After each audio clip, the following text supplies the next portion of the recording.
말도 안 돼. 전부 한국으로 몰리고 있다고?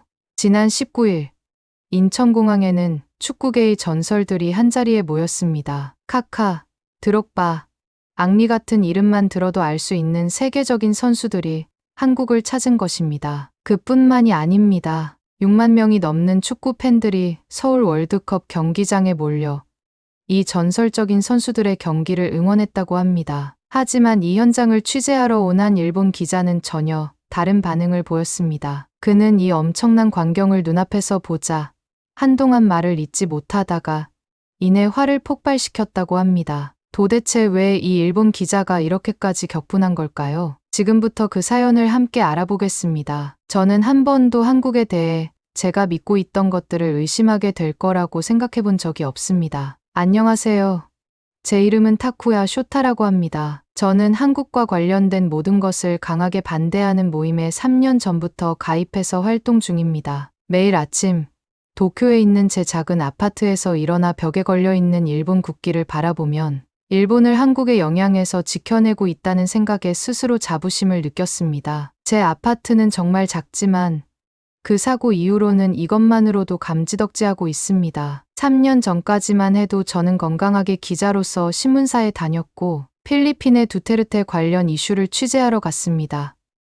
그때 현대 산타페가 신호를 무시하고 달려들어 제가 길을 건너고 있을 때 저를 쳤습니다. 그 사고 이후로 저는 지팡이를 짚고 다니게 됐고 다리에 남은 통증은 매일 저를 괴롭혔죠. 가해자는 잡히지 않았고 그 이후로 저는 제 망가진 인생에 대해 그 운전자뿐만 아니라 한국 전체를 탓하게 됐습니다. 저희 모임은 신주쿠의 한 작은 식당 위층에 있는 연기로 가득 찬 방에서 모였습니다. 방 안벽은 일본이 한국보다 우월하다는 내용을 담은 신문 기사들로 덮여 있었죠. 모임의 리더인 모리사 씨는 방 앞에서 서서 한국이 얼마나 가난하고 뒤떨어진 나라라는 것을 증명하는 그래프와 차트를 가리켰습니다. 이 사진을 보세요.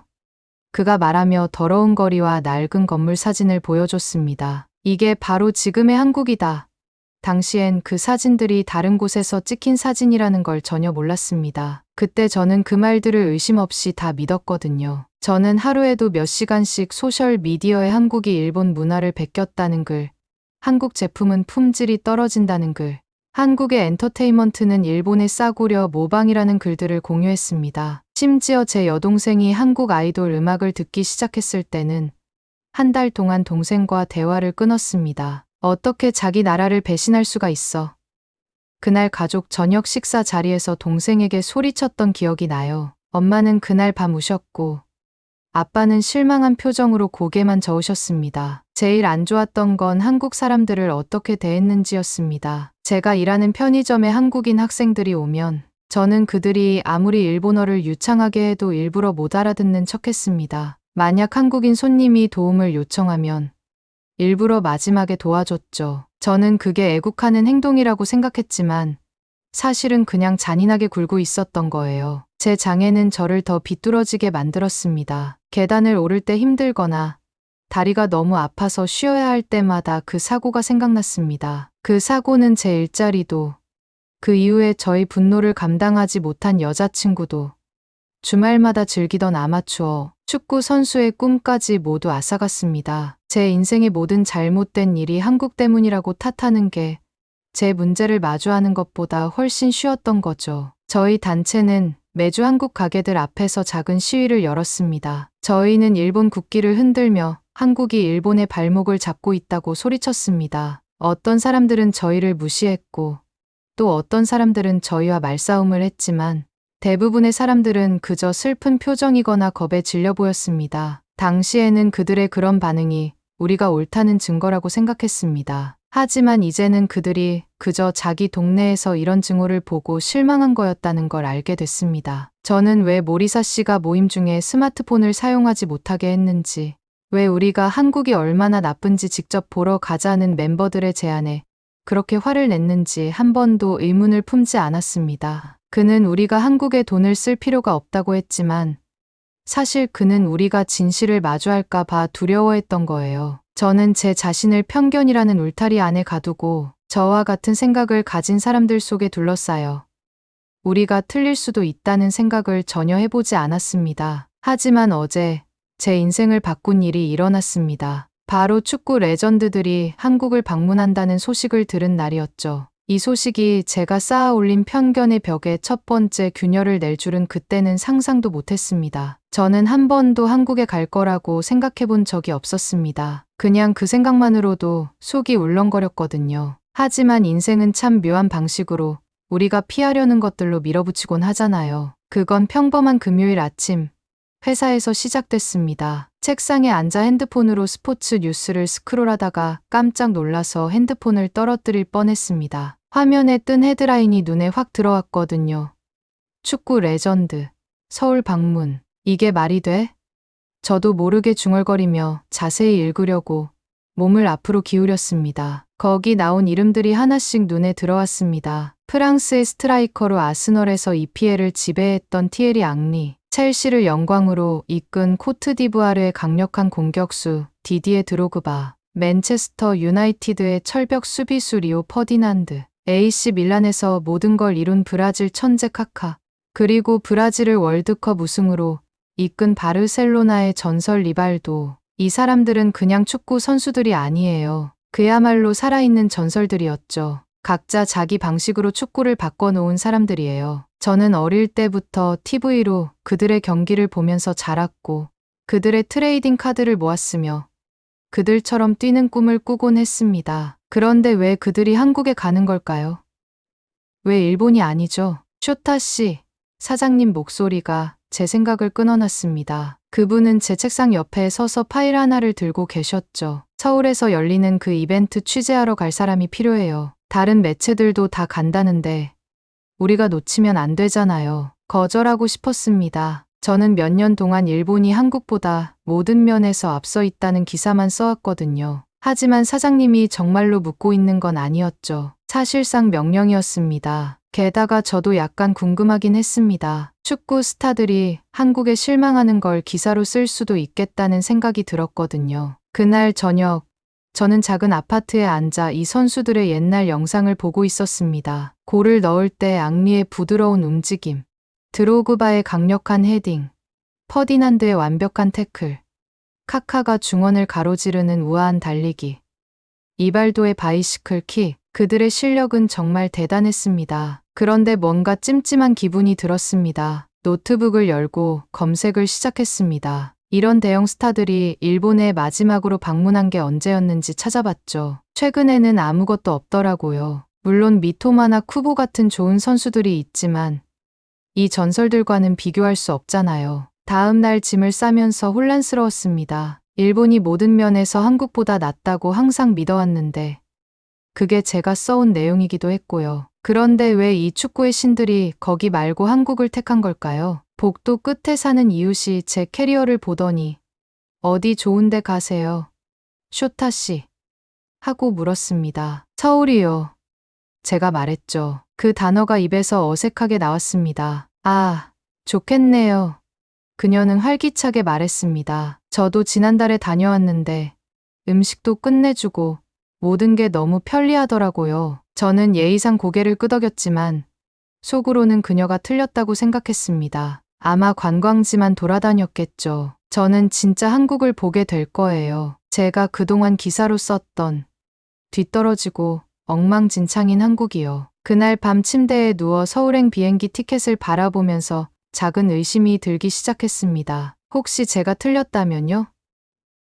혹시 제가 알고 있는 한국에 대한 모든 게 사실이 아니라면요? 저는 그 생각을 밀어냈습니다. 그냥 짧은 출장일 뿐이야.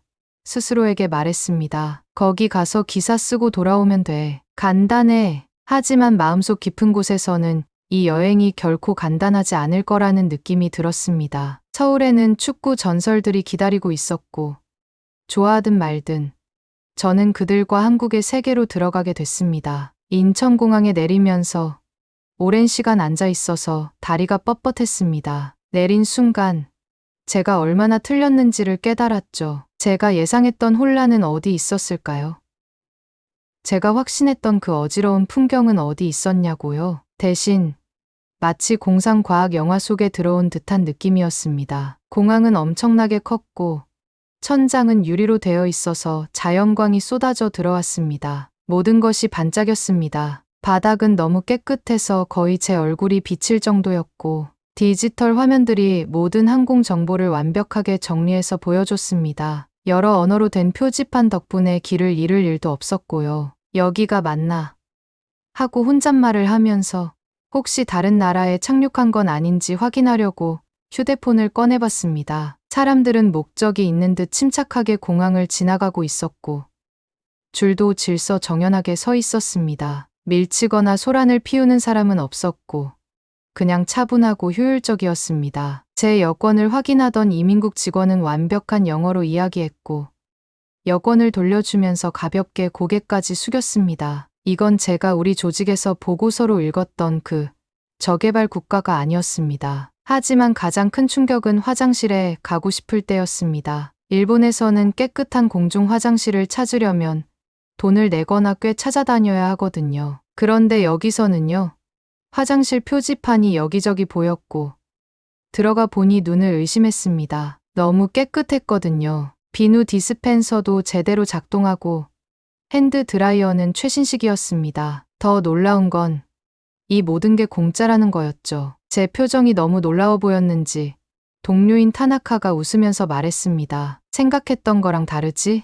저는 그저 고개만 끄덕였습니다. 제가 틀렸다는 걸 인정할 준비가 아직 안 됐거든요. 공항철도를 타고 서울로 가면서 또 한 번 놀랄 일이 있었습니다. 열차는 조용하고 빠르며 정확하게 시간에 맞춰 출발했습니다. 창밖으로 보이는 건 끝없이 늘어선 현대적인 빌딩들이었고, 디지털 광고판에서는 최신 스마트폰과 명품 브랜드 광고가 번쩍였습니다. 거리에는 쓰레기 하나 보이지 않을 정도로 깨끗했죠. 아마도 관광지라서 이렇게 깨끗한 거겠지, 라고 스스로 위안하면서 제가 갖고 있던 믿음을 지키려 애썼습니다. 하지만 전설적인 축구 선수들이 등장하는 경기장에 가까워질수록 제 생각을 부정할 수 없게 됐습니다. 평범한 동네도 잘 관리되어 보였고, 사람들은 자신감 있게 걷고 있었습니다. 다들 패셔너블한 옷을 입고 있었고요. 거리에는 세련된 카페와 레스토랑, 상점들이 줄지어 있었습니다. 공기에서는 신선한 커피 향과 한국식 바비큐에서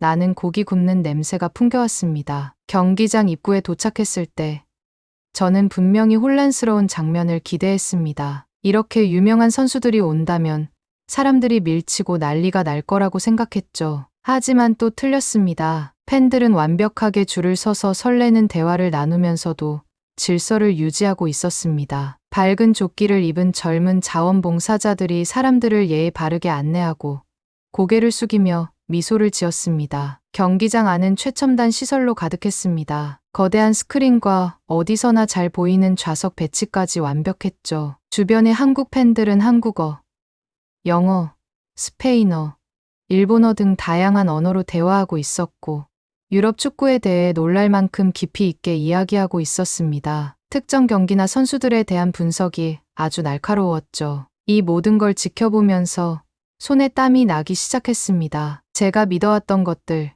우리 조직이 한국에 대해 가르쳤던 모든 것들이 제 눈앞에서 산산조각 나고 있었거든요. 마치 아이가 세상에 대해 알고 있던 모든 것이 잘못됐다는 걸 처음 알게 된 기분이었습니다. 축구 전설들이 모습을 드러내자 관중들은 환호했습니다. 그 환호는 질서 정연하고 존중이 담겨 있었습니다. 혼란도 난장판도 없었죠. 그저 순수한 기쁨과 감사의 마음이 담긴 환호였습니다. 저는 그저 멍하니 서서 손에 들고 있던 수첩이 힘없이 내려가 버렸습니다. 더 이상 무슨 내용을 적어야 할지 모르겠더라고요. 우리가 해왔던 모든 말들이 틀렸다고 보고해야 한다니.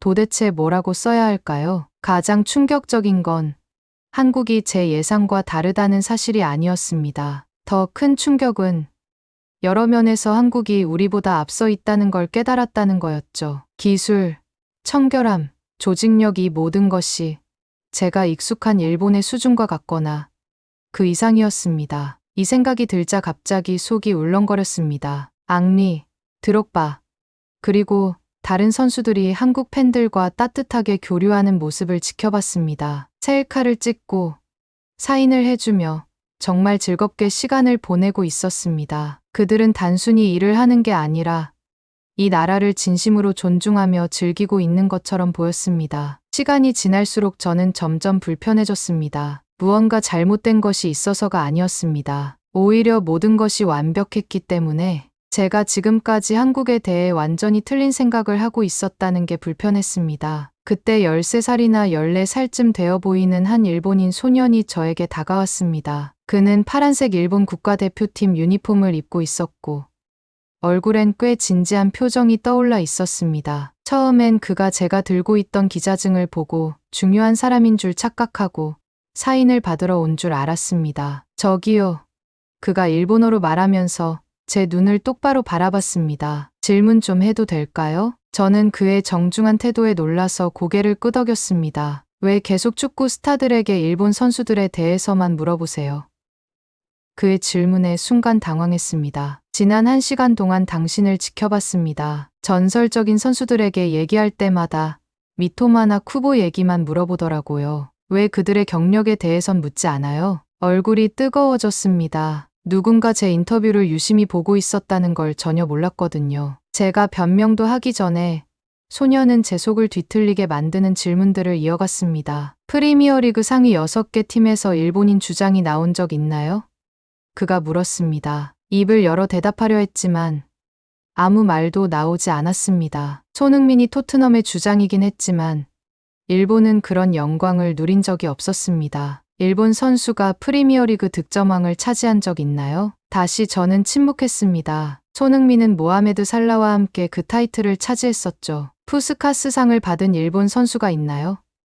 가장 아름다운 골을 넣은 선수에게 주는 상이요. 정답을 알고 있었죠. 손흥민이 벌리전에서의 환상적인 질주로 그 상을 받았거든요. 일본 선수가 주요 리그에서 200골을 넣은 적이 있나요? 침묵은 점점 무거워졌습니다. 손흥민 선수는 그 목표에 점점 다가가고 있었죠. 그 소년의 말은 화내거나 비난하는 것이 아니었습니다. 그냥 솔직한 질문들이었습니다. 제 마음속 깊이 뿌리 박힌 편견의 작은 균열을 일으키는 질문들이었죠. 저는 일본 축구를 정말 좋아해요. 소년이 말을 이었습니다.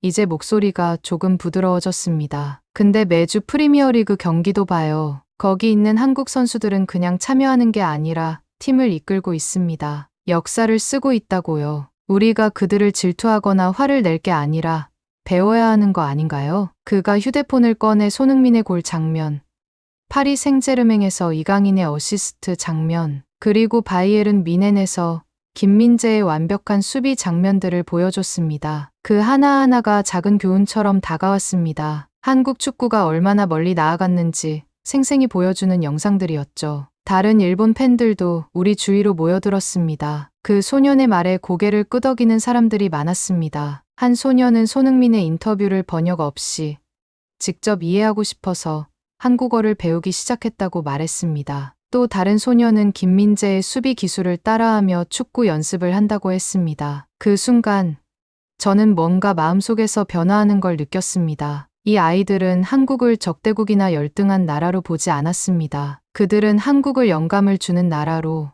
노력과 재능으로 무엇이든 가능하게 만들 수 있다는 모델로 보고 있었습니다. 소년의 마지막 말이 머릿속에 깊이 남았습니다. 제 꿈은 프리미어리그 팀의 첫 번째 일본인 주장이 되는 거예요. 하지만 그걸 이루려면 어느 나라 출신이든 최고의 선수들한테서 배워야 한다고 생각해요. 다시 경기장을 둘러봤습니다.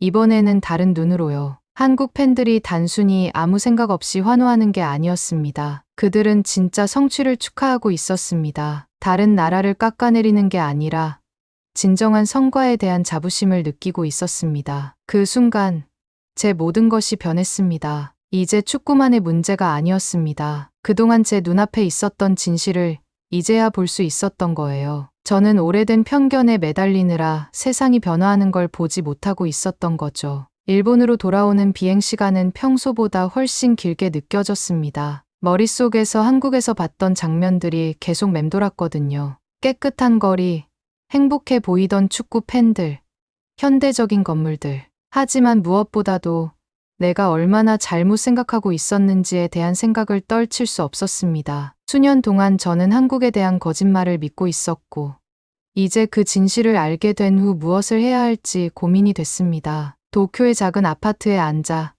핸드폰으로 한국에서 찍은 사진들을 보고 있으면 참 많은 게 변했다는 게 실감이 안 나요. 불과 한 달 전만 해도 모든 게 확실하게 보였거든요. 한국에 대해선 너무도 자신 있게 생각했습니다. 가난하고 지저분하고 일본보다 한참 뒤처진 나라라고요. 그런데 이제는 그 생각들이 참 부끄럽게 느껴져요. 현실은 파도처럼 밀려왔습니다. 한국은 제가 상상하던 것과는 완전히 달랐거든요. 서울의 깨끗한 거리를 걸으면서 하늘을 찌를 듯한 현대적인 건물들을 보면서 깨끗하고 빠른 지하철을 타면서 느낀 건 전혀 다른 세계였습니다. 그리고 무엇보다도 사람들의 눈빛에서 보였던 자부심이 떠올라요. 화가 난 듯한 자부심이 아니라 열심히 노력해서 무언가 좋은 걸 만들어낸 사람들의 자부심이요. 매일 아침 거울을 보며 저 자신에게 묻곤 해요. 어떻게 그렇게 오랫동안 거짓말을 믿을 수 있었을까?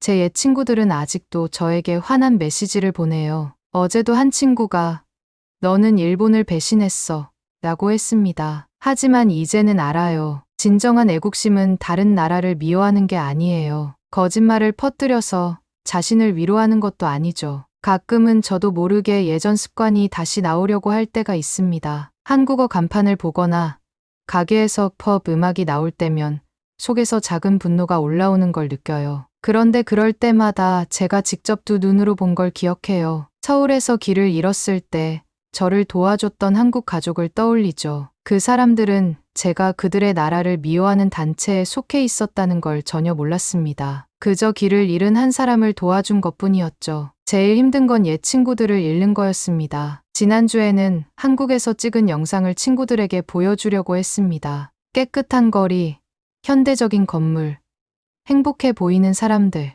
그런데 친구들은 보려고도 하지 않더라고요. 한 친구는 소리치면서 저건 전부 가짜야. 배우들 고용해서 찍은 영상일 거야. 라고 했습니다. 그때 깨달았습니다. 그들도 저처럼 오랫동안 거짓말의 감옥에 갇혀 있다는 거요. 솔직해지는 건 쉽지 않아요. 한국에서 보고 느낀 걸 SNS에 썼을 때 많은 사람들이 저를 공격했거든요. 어떤 사람들은 저를 배신자라고 했고 또 어떤 사람들은 세뇌당한 게 분명하다고 했습니다. 하지만 그런 악플들 속에서도 한 명쯤은 더 알려줘. 한국에서 뭘 봤어?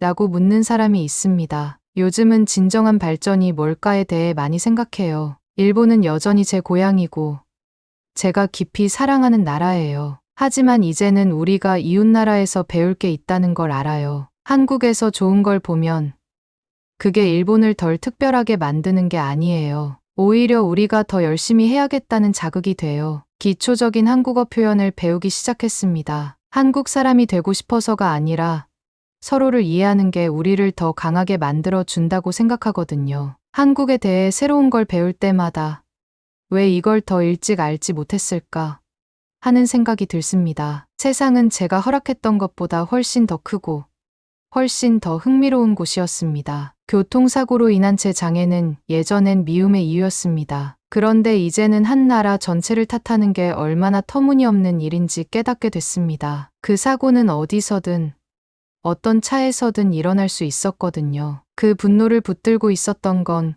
결국 저 자신만 더 아프게 했던 거였죠. 이제 저는 새로운 목표를 가지고 있습니다. 다른 일본 사람들도 제가 본 걸 볼 수 있도록 돕고 싶습니다. 그들에게 한국을 사랑하라고 강요하려는 게 아니에요. 중요한 건 우리가 일본에 대한 자부심을 가지면서도 다른 나라에 대해 거짓말을 믿지 않아도 된다는 걸 보여주는 거예요. 남을 깎아내리지 않더라도 일본을 더 나은 곳으로 만들 수 있잖아요. 오늘 밤 저는 컴퓨터로 한국 축구 경기를 보고 있습니다. 경기장은 꽉 찼고 팬들은 열정적이고 선수들은 최선을 다하고 있습니다. 1년 전만 해도 이런 건 화가 나서 꺼버렸을 거예요. 그런데 이제는 이렇게 생각해요. 이게 바로 우리가 성장하는 방법이구나. 진실을 마주하고 그걸 통해 배우는 것. 앞으로의 길이 쉽지 않을 거라는 건 알아요. 사람들의 생각을 바꾸는 건 언제나 어려운 일이니까요. 하지만 처음으로 저는 정말 자유로워졌다고 느껴요. 미움에서, 거짓말에서, 그리고 세상을 있는 그대로 볼 수 있는 자유요. 완벽하지는 않지만 그저 더 나은 삶을 만들기 위해 노력하는 사람들이 사는 세상 말이에요.